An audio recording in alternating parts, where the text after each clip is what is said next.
ప్రియులారా, ఈ క్రిస్మస్ ఆరాధన, ఈ క్రిస్మస్ దినాన జాగ్రత్తగా వినండి ప్రియులారా, ఈ క్రిస్మస్ దినాన మనమందరం దేవుడి సన్నిధిలో కూడుకున్నాం, చాలా సంతోషం. అయితే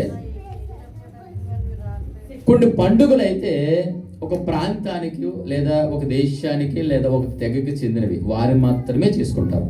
అవునా? ఈ క్రిస్మస్ పండుగ అనేది ఈ ప్రపంచమంతా కూడా జరుపుకునే పండుగ ఏదైనా ఉందంటే ఏ పండుగ అండి అది? క్రిస్మస్. భోజనం చేశారమ్మా?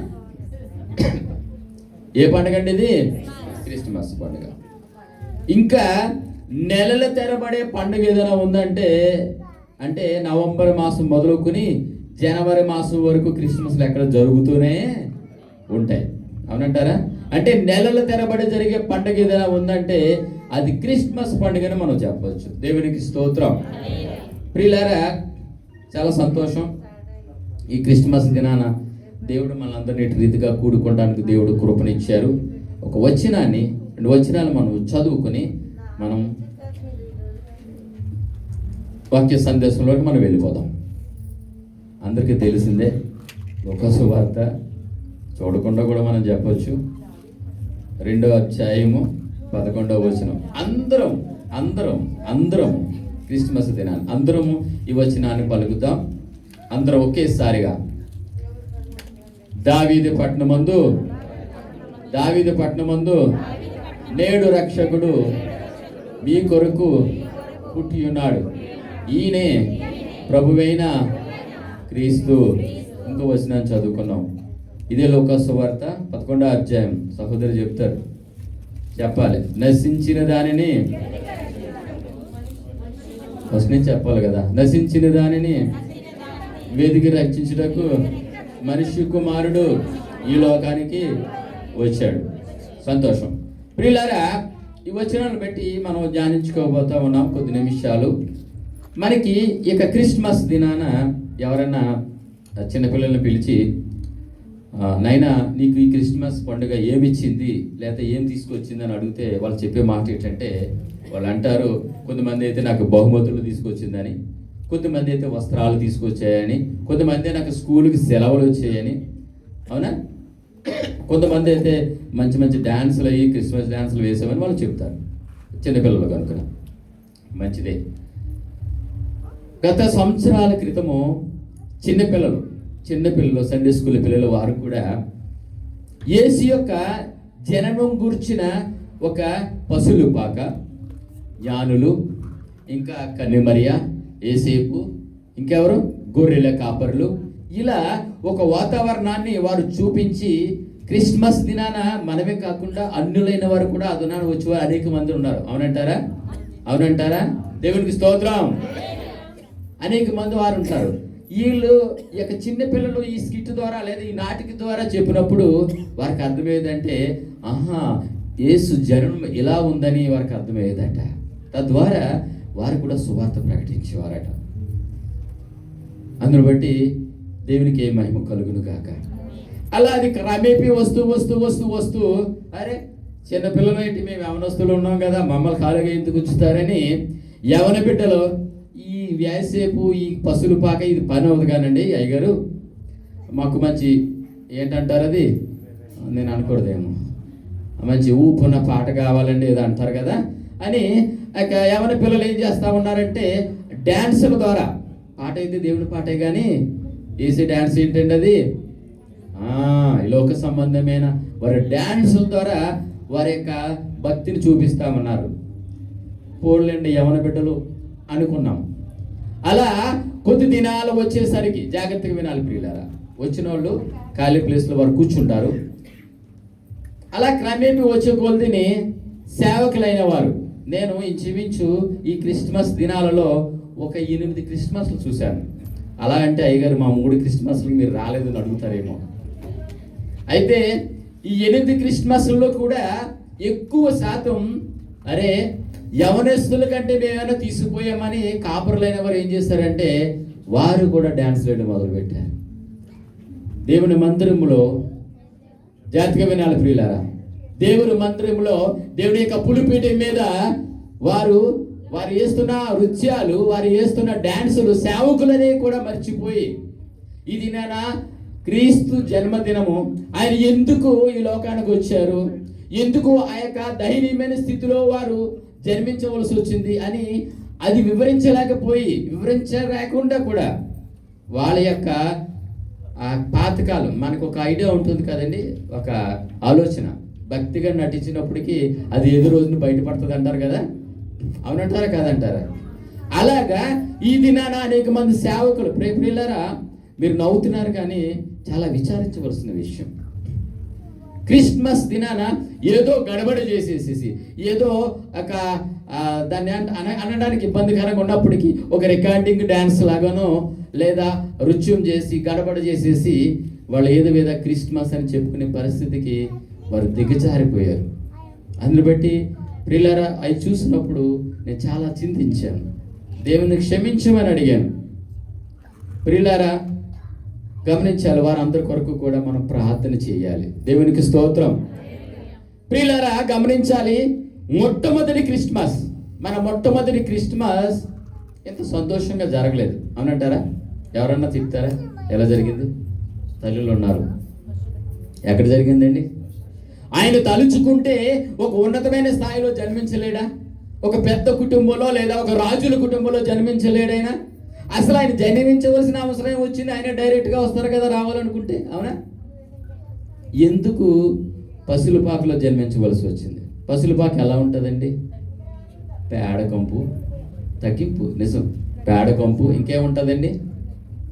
ఏమో మీరు చూసిన పసులపాకలో మంచి సెంటు స్మెల్ వస్తుందో నాకు తెలియదు, కానీ పసులపాక ఎలా ఉంటుందండి? పేడకంపు, దోమలు, ఈగలు, ఒక దుర్భరమైన పరిస్థితి, అవునంటారా? ప్రియులారా ఆనాడు గాయకులు ఆత్మపూర్వకంగా వారు పాటలు రచించేవారు, కానీ నాయన తర్వాత తీసుకుందాం. ఆత్మపూర్వకంగా పాటలు రచించేవారు, కానీ ఆనాటి పాట ఒక పాట పాడదామా? ఎంత దీనాతి దీనం అనే పాట పాడదామా? ఒక పల్లె ఒక చరణం తల్లులు, ఒక పల్లె ఒక చరణం. ఆనాడు ఆ పాట ద్వారా ఇప్పటికీ కూడా వారి కన్నీటితో యేసు యొక్క జన్మాన్ని జ్ఞాపకం చేసుకుంటూ, ఆయన జననాన్ని జ్ఞాపకం చేసుకుంటూ కన్నీటితో ఆయన ఆరాధించిన దినాలు.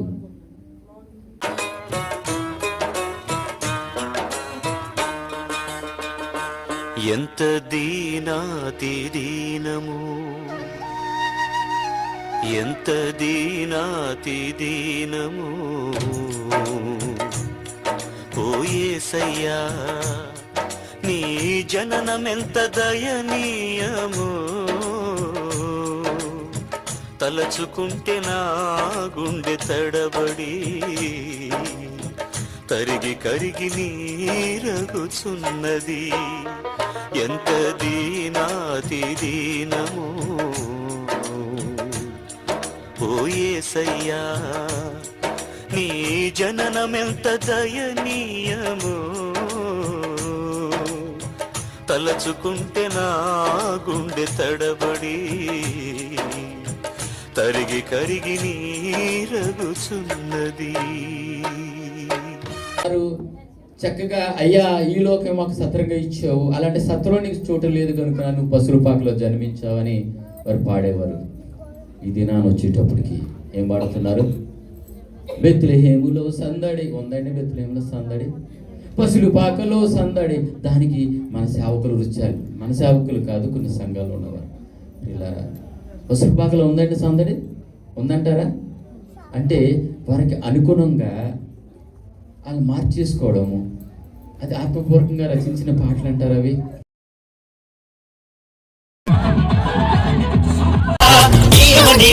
ఇప్పుడే మన వచనానికి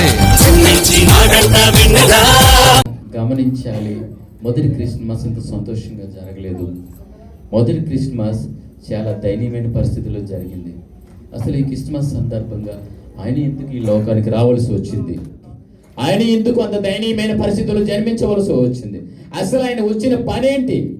మనం చదువుకున్న ఆ యొక్క 2 రెఫరెన్స్లను బట్టి, దావీదు పట్టణం మందు నేడు రక్షకుడు మన కొరకు పుట్టి ఉన్నాడు. 2వ వచనం ఏంటండి? నశించిన దానిని వెదికి రక్షించుటకు మనిషి కుమారుడు ఈ లోకానికి వచ్చాడు. ప్రియులారా ఇటు రీతిగా ఈ లోకంలో జరుగుతున్న క్రిస్మస్లు అలా జరుగుతూ ఉన్నాయి. గమనించాలి, నేడు మన కొరకు రక్షకుడు పుట్టి ఉన్నాడు. జాగ్రత్తగా వినాలి. నేడు మన కొరకు రక్షకుడు పుట్టి ఉన్నాడు. రక్షకుడు పుట్టాడని మనము క్రిస్మస్ చేసుకుంటా ఉన్నాం. అవునంటారా? రక్షకుడు పుట్టాడని మనం క్రిస్మస్ చేసుకుంటా ఉన్నాం.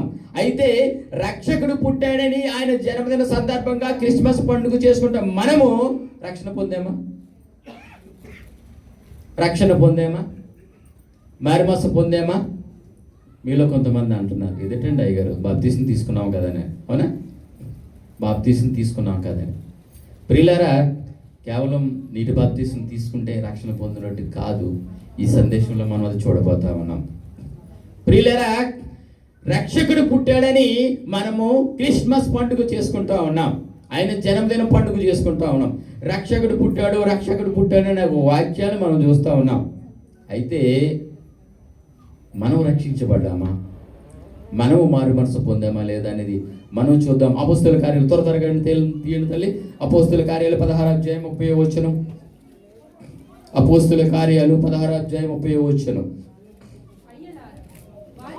గట్టిగా, అయ్యలారా రక్షణ పొందుటకు నేనేమి చేయవలను? చాలమ్మా. అయ్యలారా రక్షణ పొందుటకు నేనేమి చేయవలను అని ఒక చెరసాల అధికారి, జైలు అధికారి అపోస్తులైన పౌలు గారు దైవజనుడిని, ఆయన కూడా జైల్లోనే ఉన్నాడు. ఆ సమయంలో ఈయన అడుగుతా ఉన్నాడు, చెరసాల అధికారి అడుగుతా ఉన్నాడు, అయ్యా ఈ దినము ఈ క్రీస్తు పుట్టిన రోజు కదా, ఈ సందర్భంగా అసలు రక్షకుడు పుట్టిన దినము కదా, అయితే రక్షకుడు పుట్టాడు కదా, నేను రక్షణ పొందడానికి, అయ్యలారా నేను రక్షణ పొందటానికి నేనేమి చేయవలను? మీలో ఎవరికైనా ప్రశ్న వచ్చిందా? ఓకే, మనలో ఎవరికైనా ప్రశ్న వచ్చిందా? రక్షణ పొందుటకు నేనేమి చేయవలని అక్క దైవజనుడు అడుగుతూ ఉన్నాడు. ప్రియులారా, ఇలాంటి ప్రశ్నలు ఇంచుమించు పరిశుద్ధ గ్రంథంలో 3000కు పైగా ఉన్నాయి. అసలు రక్షకుడు పుట్టాడని ఇంచుమించు 300 ప్రవచనాలు ఉన్నాయి. 300 పైగానే ప్రవచనాలు ఉన్నాయి. ఇక్కడ అడుగుతా ఉన్నాడు ఆయన, అయ్యలారా రక్షణ పొందుటకు నేనేమి చేయవలను? అసలు రక్షణ పొందుటకు ఏం చేయాలి? ఏం చేయాలని రక్షణ పొందుటకు? మార్గము చెప్పాలి, తెరవబడాలి. ఏం చేయాలండి? మాట్లాడండి అమ్మా. మార్గము తెరవబడాలి. ప్రియులారా, అసలు ఎప్పుడు తెరవబడుతుంది మార్గం? చూద్దాం. కీర్తనలో 50వ అధ్యాయము 23వ వచనం. కీర్తనలో 50వ అధ్యాయము 23వ వచనం.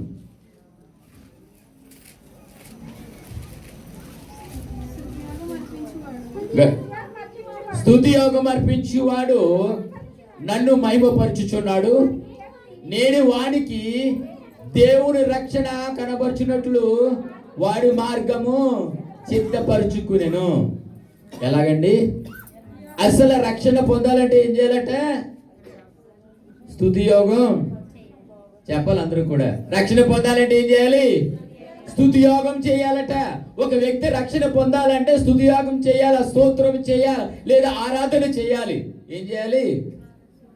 ప్రియులారా, క్రీస్తు జన్మించినప్పుడు ఆయన జన్మదిన సందర్భంగా మూడు గ్రూపులు ఆయన స్తుతించాయి, లేదా ఆయనకు స్తోత్రం చేశాయి, ఆయన మహిమపరిచాయి, ఆయన ఆరాధించాయి.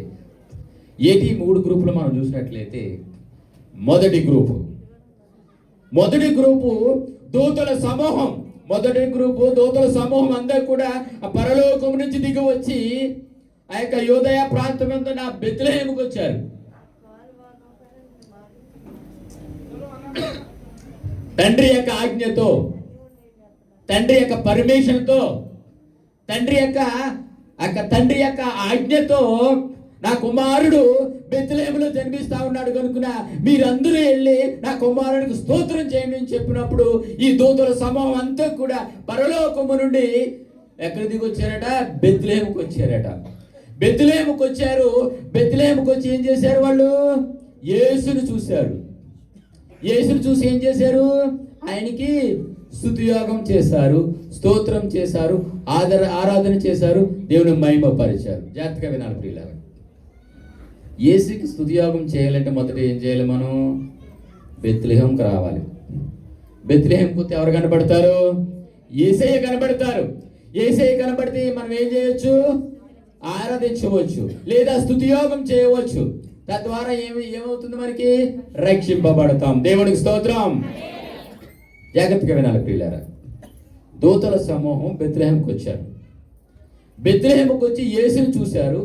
యేసుని చూసి యేసుని స్తుతించారు, యేసుకి స్తోత్రం చేశారు, వెళ్ళిపోయారు తండ్రి యొక్క ఆజ్ఞతో. అది మొదటి గుంపు.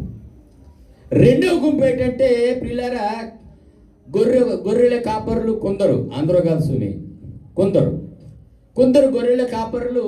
వాళ్ళు రాత్రి వేళ మందను కాచుచుండగా, చాలా మంది మంటను కాచుచుండగా అనుకుంటారు. అందుకనే మా స్కిట్లో మంట కూడా వేసి ఉంచుతారు. వాళ్ళ మందను కాచుచుండగా గాబ్రియేలు దూత, ఎవరండి?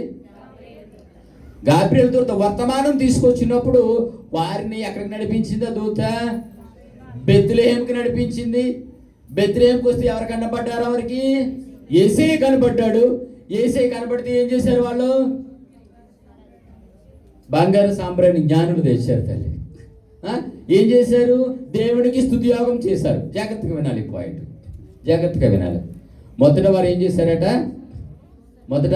ఏం చేశారు? గాబ్రియేలు దూత వర్తమానాన్ని తీసుకొచ్చినప్పుడు వాళ్ళు ఏం చేశారు? గాబ్రియేలు దూత అనగా మలాకి గ్రంథము 2వ అధ్యాయం చదవద్దులేండి. మలాకి గ్రంథము 2వ అధ్యాయం 7వ వచనం ప్రకారము దూత అనగా దైవజనుడు అని అర్థం. ఏంటండి? గట్టిగా చెప్పాలి. దూత అనగా దైవజనుడు. మలాకి గ్రంథము 2వ అధ్యాయం 7వ వచనం ప్రకారము దూత అనగా దైవజనుడు. ఆ దైవజనుడు చెప్పిన వర్తమానం విని వాళ్ళు ఏం విడిచారంటే, మొదట పొలమును విడిచి వారు బెత్లెహేముకి వెళ్ళారట.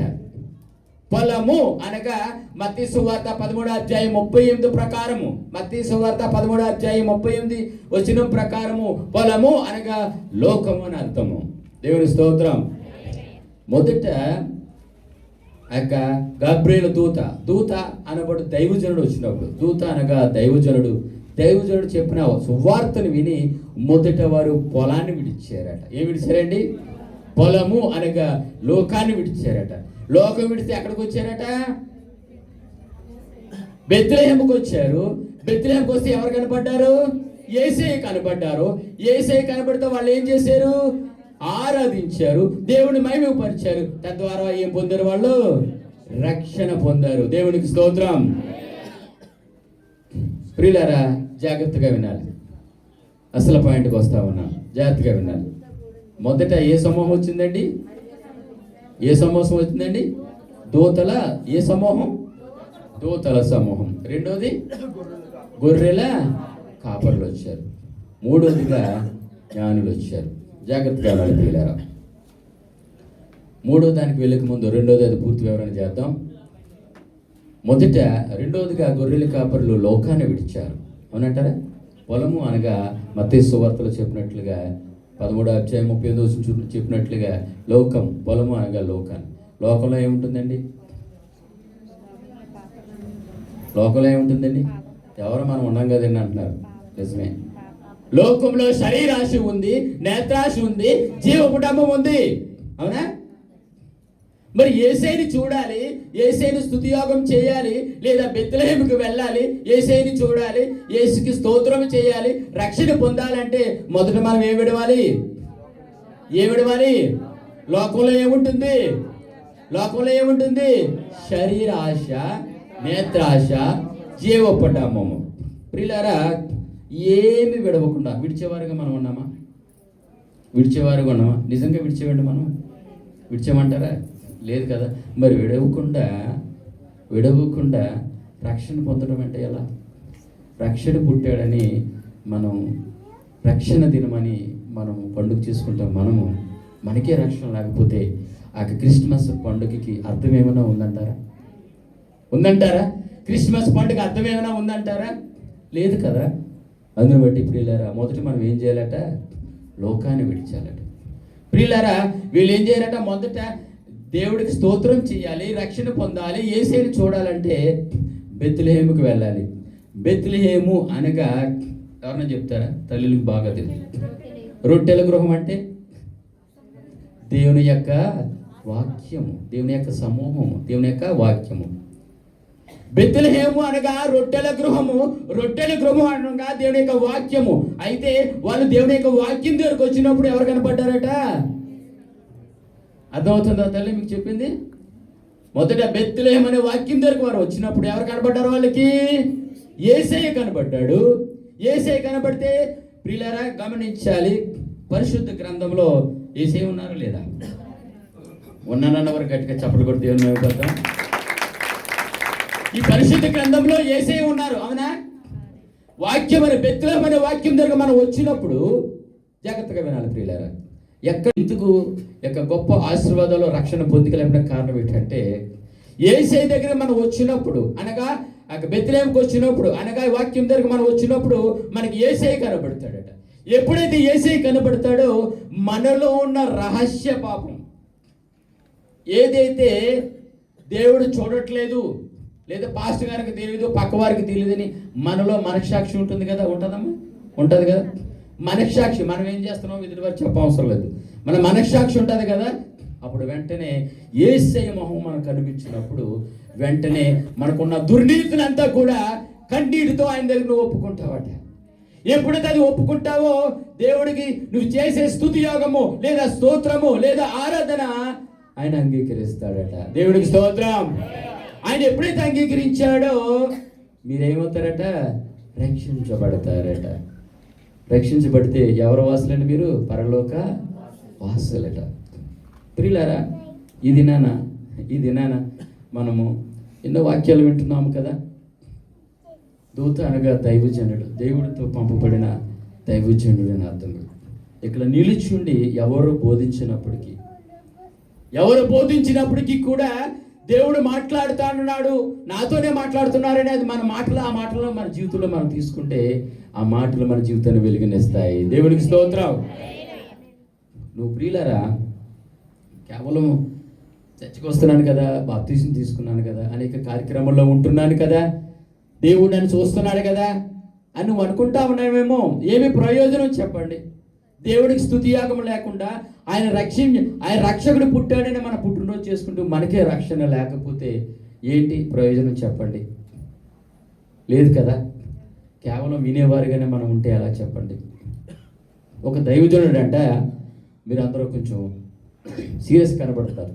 ఒక దైవజనుడు అనుకుంటారు, మా పాస్టర్లు అన్నీ మా మీదే చెప్తున్నారు అనుకుంటారు. అనేక మంది బ్రాంచ్ కాపర్లు ఉన్నారు కనుక. ఒక దైవజనుడు అంట, నిజానికి సేవకులకి ఆశీర్వాదాలు ఇవ్వడం బాగా అలవాటు. 100 అంతులుగాను 1000 అంతులుగాను దేవుడు మిమ్మల్ని దీవించును కాక, ఫలింపు చేయను కాక అని. అయితే ఒక ఆయన చనిపోయాడట, ఆ సమాధి కార్యక్రమం దగ్గరికి వెళ్ళారట. అయ్యగారు అర్థమే ఉంటుంది, సమాధి కార్యక్రమం దగ్గరికి అయ్యగారు ప్రార్థన చేయమంటే ప్రార్థన చేసిన తర్వాత 100 అంతులుగాను 1000 అంతులుగాను దీవించమని ప్రార్థన చేశాడట. సంఘ పెద్దలు తవులు కొట్టారట. అయ్యగారు ఆయనకి సీరియస్గా చూస్తూ ఉన్నారు. ప్రియులారా, ఈ మాట ఎందుకు జరుగుతుందంటే తెలుసా? ఏంటది? అలవాటుగాను ఆచారబద్ధంగా, సంతోషం తల్లి, ఆచారబద్ధంగా మనం స్తుతించడం వల్ల ప్రయోజనం ఎంత మాత్రమో లేదు.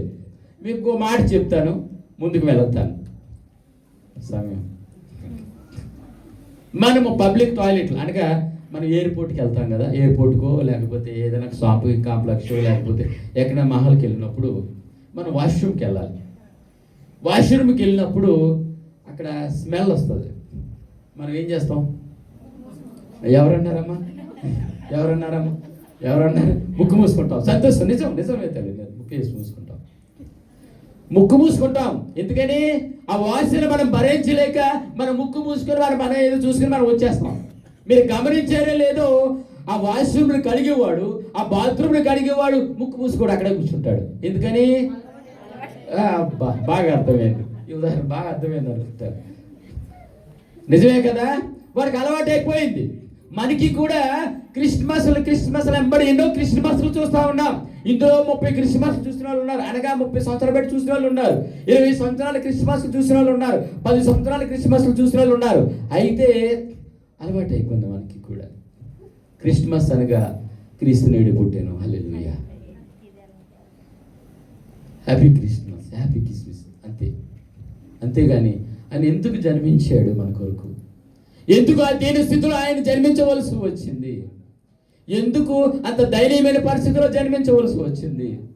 ఎందుకు అంత ప్రేమ మనకి? ఆయనకి మన మీద అంత ప్రేమ ఎందుకు అని ఎవరన్నా మనం గ్రహించగలుగుతున్నామా? అయితే ఆ యొక్క జన్మదిన సందర్భంగా ఈరోజు మనం అందరం కూడా ఆలోచన చేద్దాం. మొదటి గుంపట దేవుని స్తుతించేయట. బెత్లెహేము అను వాక్యం దగ్గరకు వచ్చారట. ఎప్పుడైతే ఆ వాక్యాన్ని దగ్గరకు వచ్చారో వారికి యేసు కనబడ్డాడట. యేసు కనబడినప్పుడు యేసు ప్రభువాన్ని వారిని స్తుతించారట, స్తుతియోగం చేశారట. స్తుతియోగం చేసి దేవుని మహిమపరిచి వెళ్ళారట. రెండవదిగా పిల్లరా, గొర్రెల కాపరులు ఇటు మొదట వారు ఏమి విడిచారు? వాళ్ళు లోకాన్ని విడిచారట, పొలాన్ని విడిచారట. పొలాన్ని విడిచి ఎక్కడికి వచ్చారు? వాళ్ళు బెత్లెహేము అనే వాక్యం దగ్గరకు వచ్చారట. ఎప్పుడైతే బెత్లెహేము అనే వాక్యం దగ్గరకు వారు వచ్చారో వారు యేసు కనబడ్డాడట. యేసు కనబడిన వెంటనే వాళ్ళు ఏం చేశారట? స్తుతియోగం చేశారట, స్తోత్రం చేశారట, దేవుని ఆరాధించారట. తద్వారా వాళ్ళ రక్షణ పొందారట. దేవునికి స్తోత్రం. లోకాన్ని విడిచిపెట్టకుండా ప్రియులారా, లోకాశలను మనం విడిచిపెట్టకుండా, మనందరికీ కూడా లోకాశను విడిచిపెట్టకుండా ఏదో అలవాటుగానో అనవాయితీగానో మనం దేవుని ఆరాధిస్తున్నట్లయితే ఏం ప్రయోజనం? ఎన్ని క్రిస్మస్లు చేసుకున్న ప్రయోజనం ఏముంది చెప్పండి? ఉందంటారా? హ్యాపీ క్రిస్మస్ అంటే దేవుడి మహిమ పరచబడిపోతారా? అసలు మన జీవితంలో క్రిస్మస్ రావాలి కదా. అసలు మన జీవితంలో క్రిస్మస్ ఉందా? కొన్ని క్రిస్మస్లు చూసినప్పుడు చాలా బాధాకరం వేస్తుంది ప్రియులారా. వాళ్ళు వేసే ఆ యొక్క కార్యక్రమాలను బట్టి అరే ఎందుకు దేవుడు జన్మించారు, అసలు దేవుడు ఎందుకు జన్మించారు అనేది విషయాన్ని ఎక్కడ బోధించలేకపోతా ఉన్నారు. ఏదో పాతది అయిపోయింది అనుకుంటున్నారు ఏమో తెలియదు, కానీ అప్డేట్ అయ్యామనుకుంటున్నారు. అయ్యి ఎక్కడికి వెళ్తా ఉన్నారంటే దేవుణ్ణి ఆయాసపరిచే స్థాయికి, దేవుని దుఃఖపరిచే స్థాయికి దిగిపోయి ఉన్నారు ప్రియులారా. వారందరి గురించి కూడా మనమందరూ కూడా భారం కలిగి ప్రార్థించేవారుగా మనం ఉండాలి. దేవునికి స్తోత్రం. ప్రియులారా, యేసుని చూడాలంటే మీకు అర్థమై ఉంటుంది అనుకున్నా. యేసుకి స్తుతియోగం చేయాలంటే, అసలు మనం రక్షించబడాలి అంటే మొదట మనం ఎవరికి చూడండి తల్లి, అసలు మనం రక్షించబడాలి అంటే ఏం చేయాలంటే యేసుని చూడాలి. యేసుని చూడాలంటే బెత్లెహేము అనే వాక్యం దగ్గరికి రావాలి. బెత్లెహేము అనే వాక్యం దగ్గరికి రావాలంటే మనం పొలమనే లోకాన్ని విడవాలి. అప్పుడే కదా దేవుడికి మనం స్తుతియోగం చేయగలుగుతాము. అప్పుడే కదా మనం దేవుడికి స్తోత్రం చేయగలుగుతాము. అప్పుడే కదా ఆయన మహిమపరచబడతారు. మూడవదిగా జ్ఞానులు ప్రియులారా, యేసు ప్రభువారు పుట్టినప్పుడే వారు బయలుదేరారు. పాపం యేసు దగ్గర చేరుకోవడానికి ఇంచుమించు ఎంత టైం పట్టిందండి? 2 సంవత్సరాలు పట్టింది. 2 సంవత్సరాలు పట్టింది. ఎవరు మాట్లాడారు తల్లి? 2 సంవత్సరాలు పట్టింది.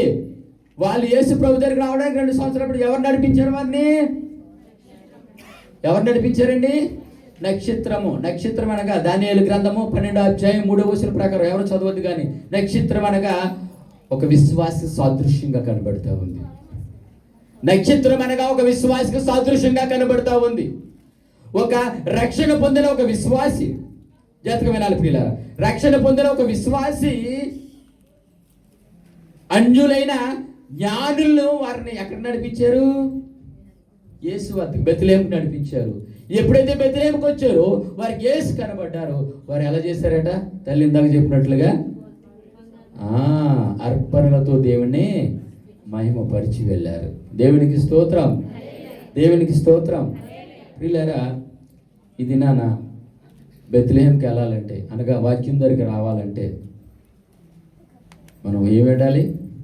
లోకాన్ని విడవాలి, లోకాశలు విడవాలి. నిజంగా ప్రియులారా, లోకాశలు మనం విడిచిపెడతా ఉన్నామా? మనస్సాక్షి పెట్టుకుందాం. అబద్ధాలు మానేస్తున్నామా? లేదు కదా. అది కూడా లోకాశే కదా. ప్రియులారా, ఈ లోకంలో సంఘాల్ని పాడు చేసేవారు కొందరైతే ప్రియులారా, సంఘంలో దేవుని యొక్క బోధ, దేవునికి వ్యతిరేకమైన వాక్యాలు బోధించేవారు అనేక మంది కనబడుతూ ఉన్నారు. ఇవన్నీ కూడా దేవుడు వ్యతిరేకంగా వాళ్ళు చేస్తూ ఉన్నారు. ప్రియులారా, వారందరి కొరకు కూడా మనం ప్రార్థించే వారిగా మనం ఉండాలి. ప్రియులారా, ఈ రోజున అనేక మంది వాక్యమనే బెత్లెహేముకు రాకపోవడానికి కారణం ఏమిటంటే వారి లోకాన్ని విడవలేకపోతా ఉన్నారు. యేసుని చూడలేకపోవడానికి కారణం ఏంటంటే వారు వాక్యం దగ్గరికి రాలేకపోతా ఉన్నారు. యేసుని మహిమపరచలేకపోతా ఉన్నారంటే దానికి కారణం యేసుని చూడలేకపోతూ ఉన్నారు. యేసుని స్తుతియాగం చేయలేకపోతూ ఉన్నారు. అందరి బట్టి రక్షణ పొందలేకపోతూ ఉన్నారు. ఈ మూడు గ్రూపులు స్తుతించాయి.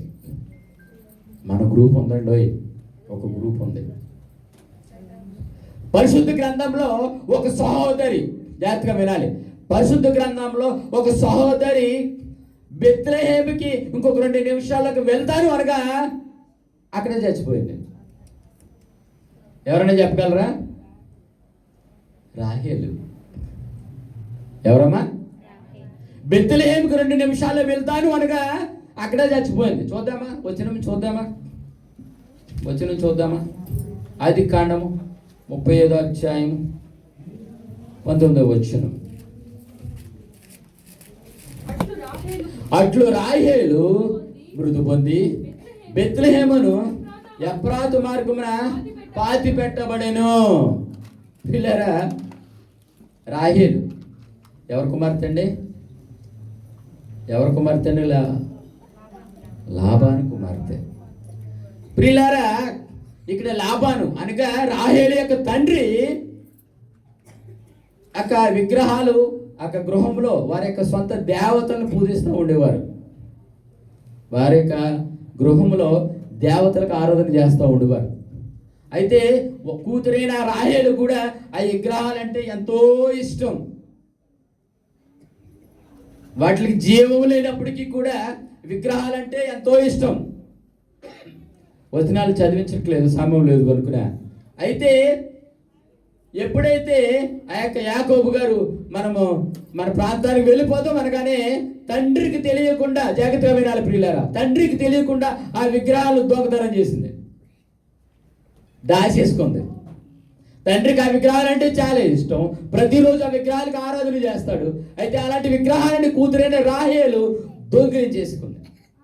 దొంగిలించి ఒంటే అది కప్పుతారు కదా, దానికైతే దాచి ఆయన మీద కూర్చుంది.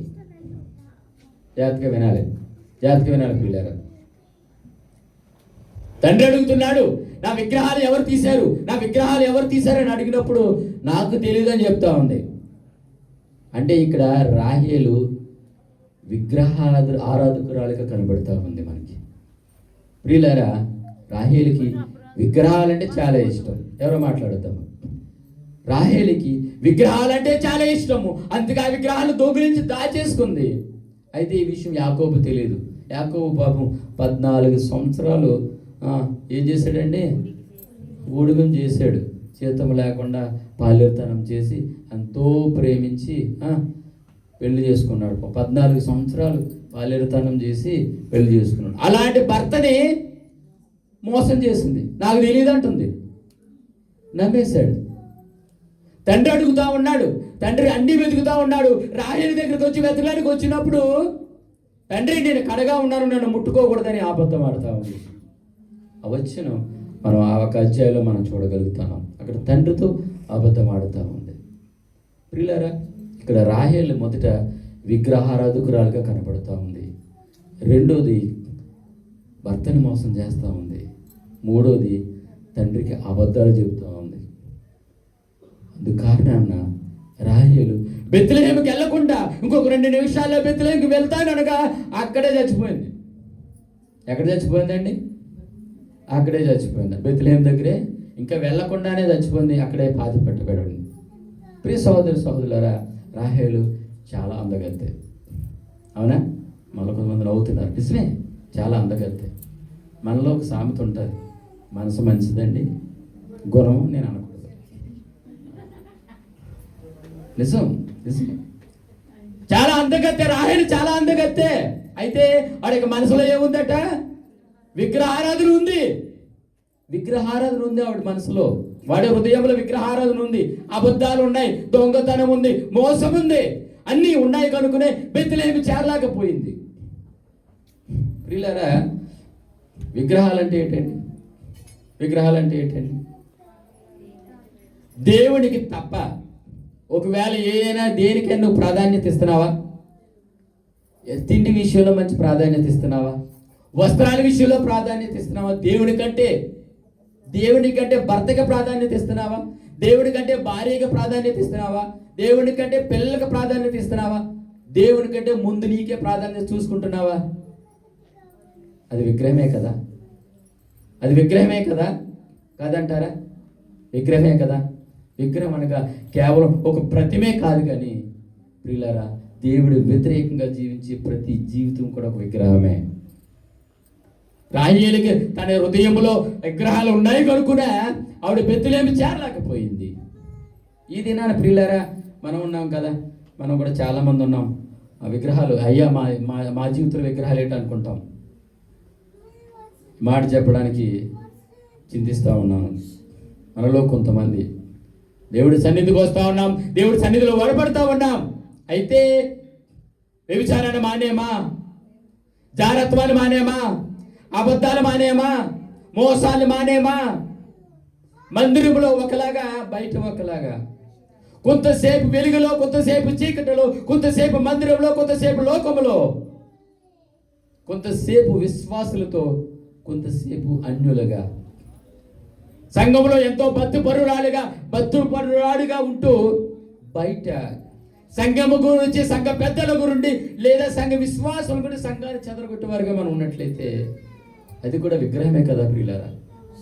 ఈ సంఘం ఎవరిదండి? సత్యమయ్య గారిదా? ఎవరిదండి? దేవుని సంఘం. ప్రియులారా, మనము మనుషులతో మనము వారిని విడిపించవచ్చేమో కానీ, లేదా ద్వేషించవచ్చేమో కానీ, దేవుని సంఘం విషయంలో ప్రియులారా బహు జాగ్రత్త కలిగి ఉండాలి. మనం మాట్లాడే ప్రతి మాట ఆయన వింటా ఉన్నాడు. ఎందుకు మనం రక్షణ పొందలేకపోతున్నాము అంటే, ఎందుకు మనం వాక్యం దగ్గర రాలేకపోతున్నాం అంటే, ఎందుకు దేవుడు మనకు కనబడతలేదు అంటే, ఎందుకు మనం స్తుతియోగం చేయలేకపోతున్నాం అంటే, ప్రియులారా మన జీవితంలో ఇన్ని విగ్రహాలు ఉంటే దేవుడు మనకు ఎలా కనబడతాడు? కన్నీటితో ప్రార్థన చేస్తూ ఉన్నావు, మంచిదే. లేదా కన్నీటితో వాక్యం చదువుతూ ఉన్నావు, మంచిదే. అయితే ఇందాక మనం చెప్పుకున్నట్లుగా ఒక ఆనవాయితీగా చేస్తే ఈ ప్రార్థన ఎలా అంగీకరించబడుతుంది? లోపల మన రహస్య పాపాలన్నీ పెట్టుకుని దేవునికి ఆరాధిస్తూ ఉంటే దేవుని మహిమపరచబడతాడా? నీ ఎడల దేవుడు దుఃఖిస్తూ ఉన్నాడు ప్రియులారా. నీ ఎడల దేవుడిని ఆయాసపరుస్తూ ఉన్నావు. ఒక వ్యక్తి రక్షణ పొందినప్పుడట పరలోకంలో దేవదూతలు పండుగ చేసుకుంటాయట. అయితే అదే వ్యక్తి మరలా అదే పాపలోకి వెళ్ళినప్పుడు ఎంతగానో దుఃఖిస్తారట. ఆయన ప్రియ బిడ్డ, ఆయన ప్రియ సహోదర, ఆయన ప్రియ సహోదరుడా అని మరి ఎంతగానో దుఃఖిస్తూ ఉంటారు. ప్రియులారా, రక్షణ పొందాడు, రక్షకుడు పుట్టాడని మనము పండుగ చేసుకుంటున్నాం. అసలు మనం రక్షణ పొందకపోతే ప్రియులారా విగ్రహాల వల్ల అసలు ఏమవుతుందన్నది మనం చూద్దాము. యెహెజ్కేలు గ్రంథము 14వ అధ్యాయము 3వ వచనం. యెహెజ్కేలు గ్రంథము 14వ అధ్యాయము 3వ వచనం. నరపుత్రుడా, ఈ మనుషుడు తన హృదయంలో విగ్రహములను నిలుపుకుని ద్వేషము పుట్టించుచు తన ఎదుటే పెట్టుకున్నాడు. 5వ వచనం చదువు తల్లి. తన విగ్రహముల మూలంగా అంజులేరి. చాలు తల్లి. ఏం చేస్తున్నామట? పైకంతా బాగానే ఉన్నాము, మనమంతా మంచి పండితులము, అయినప్పటికీ కూడా మన జీవితంలో విగ్రహాలు పెట్టుకుని ఏం చేస్తానంట? ద్వేషం పుట్టిస్తున్నామంట. అందును బట్టి దేవుడికి అంజులైపోయామట. అంజులంటే ఏంటో తెలుసా? దేవుడికి దూరం అయిపోయామట. కానీ మనం దేవుడి వారిగా చెప్పుకుంటా ఉన్నాము, రక్షణ పొంది ఉండవచ్చు, లేదా బాప్తిసం తీసుకుని ఉండవచ్చు, అయినప్పటికీ కేవలం వేషధారిగానే కనబడుతూ ఉన్నాము. అన్యులైపోయారు. మీరు నాకు ద్వేషం పుట్టిస్తూ ఉన్నారు, వీళ్ళ విగ్రహాల వలన నాకు ద్వేషం పుట్టిస్తూ ఉన్నారని దేవుడు మాట్లాడుతూ ఉన్నాడు. ప్రియులారా, ఆలోచించేయండి. ఎంతమందికి యేసుని చూడాలని ఆశ కలిగి ఉన్నారు? చేతుల పైకి ఎత్తుతారా? మనం ఇప్పుడు ఏం చేయాలండి? ఏం చేయాలి? మొదటి లోకాన్ని విడిచాలి. ప్రతి వ్యక్తి యొక్క జీవితంలోనూ ప్రియులారా దేవుడితో మాట్లాడాలి, లేదా నేను ప్రార్థించిన వెంటనే జవాబు రావాలి, వ్యక్తిగత సంబంధం దేవుడితో కలవాలని నువ్వు అనుకున్నట్లయితే గొప్ప అవకాశం ప్రియులారా. దేవుడు గొప్ప అవకాశము. ఎవరో నీ కొరకు ప్రార్థన చేస్తే దేవుడు నీతో మాట్లాడరు, కానీ నీ మనస్సాక్షితో లోకాన్ని విడిచి దేవుడి ఎదుట నువ్వు వాక్యం దగ్గరకు వచ్చినప్పుడు, విన్న వాక్యాన్ని హృదయంలో పెట్టుకుని నువ్వు కన్నీటితో ప్రార్థించినప్పుడు ఖచ్చితంగా దేవుడు మీకు కనబడతారు. గట్టిగా చప్పట్లు కూడా దేవుడు మహిమపడదామా? ఎప్పుడైతే దేవుడు మీకు కనబడతాడో నీకున్న రహస్య పాపం అంతా కూడా, నీ హృదయ యంత్రాంగంలో ఉన్న పాపం అంతా కూడా ఆయన ఎదుట ఒప్పుకుంటావు. ఎప్పుడైతే ఒప్పుకుంటావో దేవుడు నీకు రక్షణ కలుగజేస్తారు. దేవునికి స్తోత్రం. నువ్వు పరలోక వాసువు అవుతావు. ప్రియులారా, ఇది నాన్న దేవుడు మనతోనే మాట్లాడుతూ ఉన్నారు. దేవుడు మనతోనే మాట్లాడుతూ ఉన్నారు ప్రియులారా. నేను ఒక అంశాన్ని చెప్పి నేను ముగింపులో వస్తాను. నశించిన దానిని చెప్తారా? వచ్చిన నశించిన దానిని వెదికి రక్షించుటకు మనిషి కుమారుడు ఈ లోకానికి వచ్చారు. నేను మూడు ఉదాహరణలు చెప్తాను. 3వ ఉదాహరణ చెప్పి నా ప్రసంగాన్ని ముగింపుకు వస్తాను, సమయం అవుతుంది కనుక. నశించిపోయిన దానిని అనగా తప్పిపోయిన ఉన్న వారిని, తప్పిపోయి ఉన్నామా మనం? నశించిపోతున్న వారిని. ఉదాహరణకి ఒక పెద్ద జాతరలో ఒక బాలుడు అయ్యాన్సే తప్పిపోయాడు అనుకుందాం. ఇప్పుడు బాగా తప్పిపోయి తిరుగుతున్నాడు. అయ్యాన్సే తప్పిపోయి తిరుగుతున్నాడు అనుకుందాం. అయితే ఒక పక్కన కిష్టపారయ్య గారు, తర్వాత మా సిస్టర్ గారు కూడా వెతుకుతూ ఉన్నారు. మంచి ఉదాహరణ అయ్యా. వెతుకుతూ ఉన్నారు. నాలాంటి యవనస్తుడు, నేను యవనస్తుడంటే మీరు ఒప్పుకోరేమో, పోనీ జయంతి గారు లాంటి యవనస్తుడు, ఆయన చూసి అమ్మ ఎవరు మీ అమ్మ నాన్న లేదా ఎవరు మీ మమ్మీ డాడీ అని ఎదురు చూస్తున్నప్పుడు చాలా సేపటికి రాకపోవడంతో అక్కడున్న అధికారులకు చెప్పి, అయ్యా నేను తీసుకెళ్ళిపోతున్నాను ఈ పాపని, మరి పొద్దుపోతుంది కదా, చీకటి పడుతుంది కదా, ఈ పాప అడ్రస్ మరి పల్లది నా అడ్రస్ ఇస్తాను, వాళ్ళ తల్లిదండ్రులు కానీ వారి వాళ్ళు ఎవరన్నా వస్తే నా దగ్గర పంపించండి అని ఈయన ఇంటికి తీసుకెళ్ళిపోయారు జయంతి గారు అనుకుందాం. ఈ అయాన్స్ ఏం చేస్తూ ఉన్నాడంటే, ఈ పాప చట్టిపెట్టాడు కాదనుకోండి, చట్టిపెట్టాడు అనుకో. అయితే ఏడుస్తూ ఉన్నాడు, నాకు తల్లిదండ్రులు కావాలి, నాకు మమ్మీ డాడీ కావాలని ఏడుస్తూ ఉన్నాడు. అప్పుడు జయంతి గారు ఏం చేశారంటే కొన్ని లాలీ పప్పులు తిని బండారాలు తీసిపెట్టారు. అవన్నీ తినేసాడు ఈయన. ఒక అరగంటలో కొట్టేశాడు. మరలా ఏడుపు మొదలెట్టాడు. ఆయన మరలా అరే ఏడుస్తున్నాడనే కొన్ని బొమ్మలు కొనిచ్చాడు ఈయనకి. అయితే ఆ బొమ్మలతో కొద్దిసేపు ఆడుకున్నాడు. మరలా అమ్మ కావాలా, అమ్మ నాన్న కావాలి, ఏడుస్తున్నాడు. అరే ఏడు పాపేటప్పుడు లేదని పాపం జయంతి గారు మంచి మనసు కదా, ఆయన ఏం చేశారంటే మంచి వస్త్రాలు, మంచి బట్టలు కొనిచ్చారు. అవి ధరించి అద్దం వైపు తీసుకెళ్తే అవి చూసుకుని చాలా బాగున్నాయని మురిసిపోయాడు, ఆడుకున్నాడు. మళ్ళీ ఏడుపు మొదలెట్టాడు. ఇదంతా జరుగుతున్న సమయం అంతా తెల్లారిపోయింది. తెల్లారిపోయేసరికి తల్లిదండ్రులు వచ్చారు. డోర్ కొట్టినంటే, డోర్ ఓపెన్ చేసిన వెంటనే ఎవరు ఉన్నారు? ఆ కిష్టపార గారు, మా సిస్టర్ గారు రెడీగా ఉన్నారు. వెంటనే పరిగెత్తుకొని వెళ్ళి ఆ తండ్రిని అత్తుకున్నాడు. ఏడుపు మానేసాడు. ఏడుపు మానేసి అప్పుడు అంటున్నారు జయంతి గారు, అయ్యా ఎందుకు ఏడుస్తున్నావయ్యా నువ్వు? నీకు ఇందాక నేను బొమ్మలు కొనిచ్చాను కదా, నీకు పప్పలు కొనిచ్చాను కదా, లాలిపప్పులు కొనిచ్చాను కదా, మంచి బట్టలు కొనిచ్చాను కదా, నా దగ్గరికి వచ్చి ఇంకా కొంటారు. అయాన్స్ ఏమంటారు తెలుసా? ఈ చట్టిపిల్లడు ఏమంటున్నాడు తెలుసా? నాకు వద్దు, నాకు మా అమ్మ నాన్న చాలని నవ్వుతా ఉన్నాడు. ప్రియులారా, మనము కూడా ఈ లోకంలో జీవిస్తున్న మనము ఈ లోక ఆడంబరాలకు, అవి వస్తువులు కావచ్చు, లేకపోతే తినుబండరాలు కావచ్చు, ఆస్తులు కావచ్చు, అంతస్తులు కావచ్చు, బంధాలు కావచ్చు, వీటిలన్నిటికీ లోడు పడిపోయి మనం ఏమైపోతున్నాం? దేవుడికి దూరం అయిపోతా ఉన్నాం, చెదిరిపోతా ఉన్నాం. చెదిరిపోతున్న మనల్ని, దూరం అయిపోతున్న మనల్ని ఆయన వెతుకుతా ఉన్నాడు. నశించిపోతున్న మనల్ని ఆయన వెతుకుతా ఉన్నాడు. ఎలా వెతుకుతున్నాడో తెలుసా? ఇది కూడా ఒక ఉదాహరణ చెప్తా. ఒక తండ్రి ఎత్తైన కొండ మీద ఉన్నాడు, ఎత్తైన ప్రాంతం మీద ఉన్నాడు. పిల్లలు ఎక్కాలని ప్రయత్నం చేస్తూ ఉన్నారు, తండ్రి దగ్గర చేరాలని. కొద్ది దూరం ఎక్కుతున్నారు, జారి పడిపోతున్నారు, కొద్ది దూరం ఎక్కుతున్నారు, జారి పడిపోతూ ఉన్నారు. అయితే ఈ పిల్లలు తండ్రి దగ్గరికి చేరాలి, చేరలేకపోతూ ఉన్నారు. ఇప్పుడు చేరాలంటే ఏం చేయాలి? ఏం చేయాలి?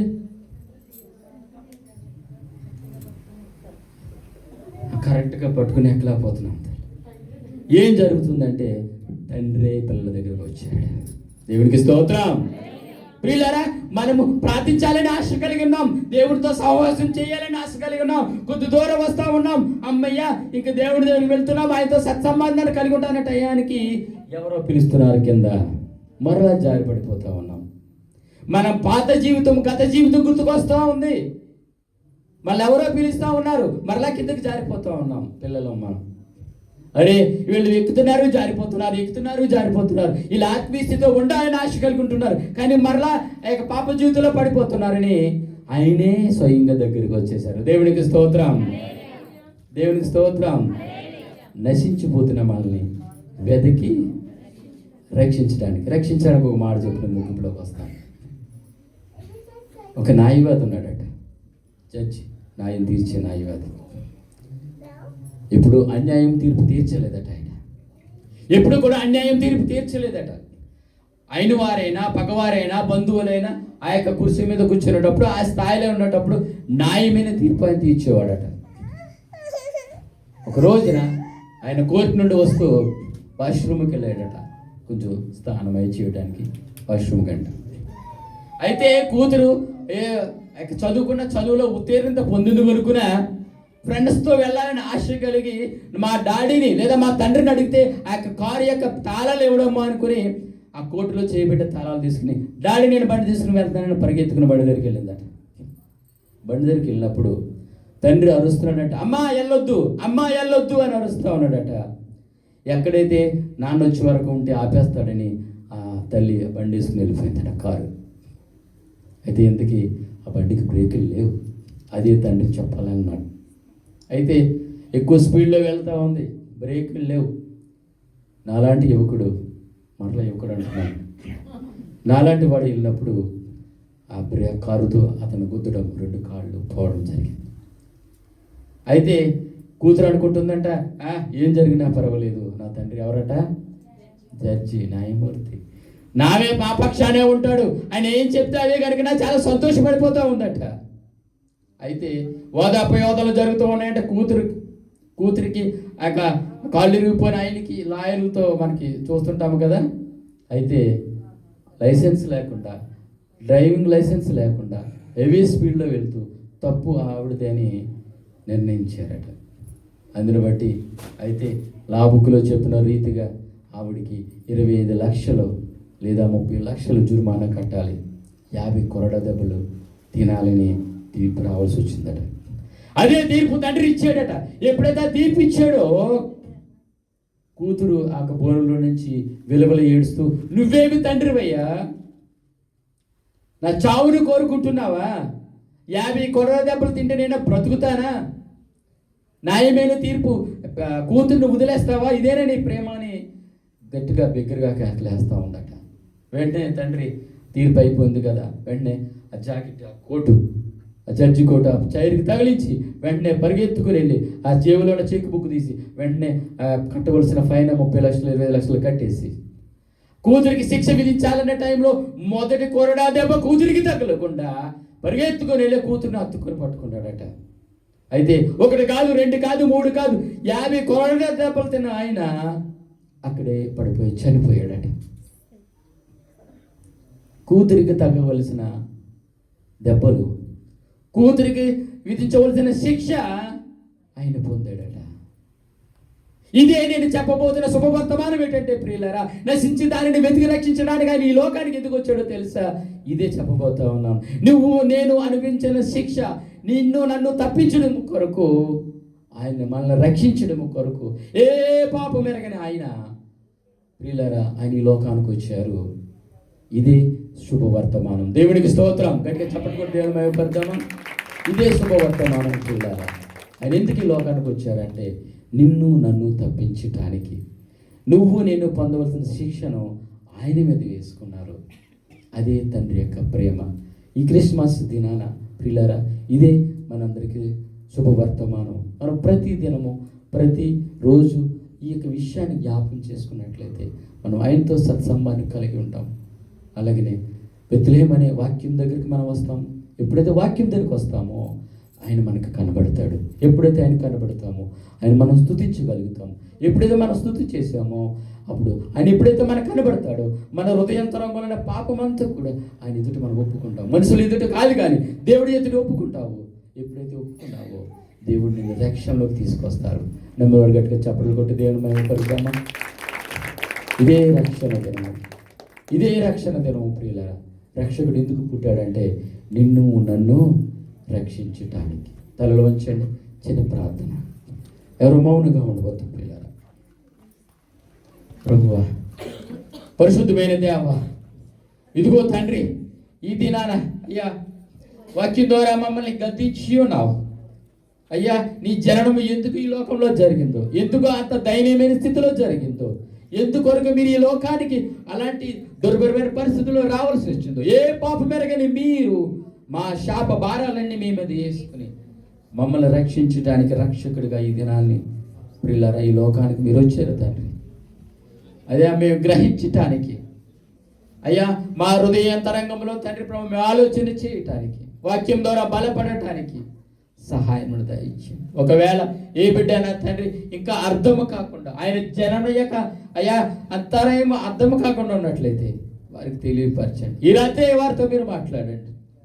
బెత్లెహేము అనే వాక్యం దగ్గర మేము రావటానికి, వాక్యంలో లోతుగా మేము విని జ్ఞానం తెచ్చుకోవడానికి, ఆత్మీయ స్థితిని పెంచుకోవడానికి ఎప్పుడైతే వాక్యం దగ్గరికి వస్తారో మీరు మాకు కనబడతారో అన్నారు తండ్రి. ఎప్పుడైతే మేము కనబడతామో మా దుర్నీతిని అంతా మేము వదిలేస్తున్నాను అని చెప్తా ఉన్నారు. అలాంటి కృపని కాపుదల మా అందరికీ ఇస్తారని యేసు పరిశుద్ధ నామమున అడుగుచున్నాం తండ్రి. ఆమేన్.